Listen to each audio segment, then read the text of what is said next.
వస్తేనే మేము ప్రొటెక్షన్ కూడా ఇవ్వగలము, కాబట్టి మీరు దీన్ని అర్థం చేసుకోండి అని చెప్పి అక్కడున్న ప్రతి నాయకుడికి కూడా నోటీసులు అనేవి సర్వ్ చేశారు, ఇన్ఫర్మేషన్ అనేది సర్వ్ చేశారు. కోర్స్ అయిపోయింది. అవసరమైన అయినప్పటికీ కూడా వాళ్ళని చుట్టుపక్కల నియోజకవర్గాల నుంచి వేల కొద్దీ ఈరోజు రేపు ఇంతమంది రావాలి అంతమంది రావాలని వాళ్ళు వాట్సాప్ గ్రూప్లో పెట్టుకున్న తర్వాత మాకున్న ఇంటెలిజెన్స్ రిపోర్ట్ ప్రకారం వీళ్ళందరూ మొబిలైజ్ చేస్తున్నారన్న సంగతి తెలిసి అతనికి Z+ సెక్యూరిటీ అనే వ్యక్తిగా అతనికి ఇవ్వాల్సిన సెక్యూరిటీని ప్రాపర్ వేలో మేమందరం కూడా మేము ఇవ్వగలిగాం, ఇచ్చాం కూడా. ఇచ్చిన తర్వాత మనం చూస్తే ఆ జగన్మోహన్ రెడ్డి షో చేశాడు, ఒక రోడ్ షో చేశారు.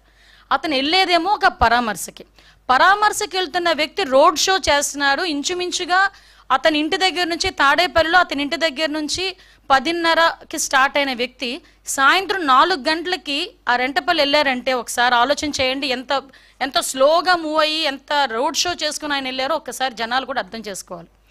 ఈ నేపథ్యంలో అతను రోడ్ షో చేసుకుంటూ అందరికీ అభివాదాలు చేసుకుంటూ అందరి దగ్గర నవ్వుతూ షేక్ హ్యాండ్లు ఇస్తూ ఆయన వెళ్తూ ఉంటే దారిలోని అతని కార్యకర్త, అతని సింపథైజర్, అంటే వాళ్ళ పార్టీ సింపథైజర్, పార్టీ కార్యకర్త కనీసం వెహికల్కి కింద పడిపోయి టైర్ కింద పడ్డాడు అన్న సంగతి తెలిసి కూడా అతను కనీసం బండి ఆపకుండా ఆ బండిని అలాగే ఆ పక్కనున్న వ్యక్తిని కనీసం పక్కన తీసి, నేనేమంటానంటే ఆ బండి కింద పడిపోయాడు వ్యక్తి, ఆ వ్యక్తిని తీసి ఇమీడియట్గా 108కో దేనికో ఫోన్ చేసి అంబులెన్స్లో పంపిస్తే కనీసం మనిషి బతికేవాడేమో.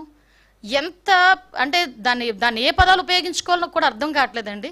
ఎంత నిరంకుశంగా కనీసం దయ జాలి లేకుండా ఆ వ్యక్తిని అలాగే ఈడ్చి ముళ్ళ పొదల్లో పడేశారు. తర్వాత అతన్ని చూసి పోలీస్ డిపార్ట్మెంట్ వాళ్ళు 108కి ఫోన్ చేసి ఇమీడియట్గా డిపార్ట్మెంట్ వాళ్ళు హాస్పిటల్కి పంపిస్తే హాస్పిటల్కి వెళ్ళిన తర్వాత అతను చనిపోయాడని డాక్టర్స్ చెప్పడం జరిగింది.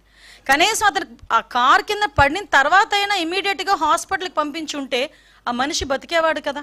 అంటే ఇంత దారుణంగా దాన్ని ఏమంటారంటే కనీసం జాలి దయ లేకుండా కూడా మనుషులు ఉంటారా? మనిషి జన్మకి ఒక అర్థం ఉంటుంది, దేనంటే ఒక జాలి దయ ఎమోషన్స్ ఇవన్నీ ఉంటాయి. ఏ ఎమోషన్స్ లేని కాకి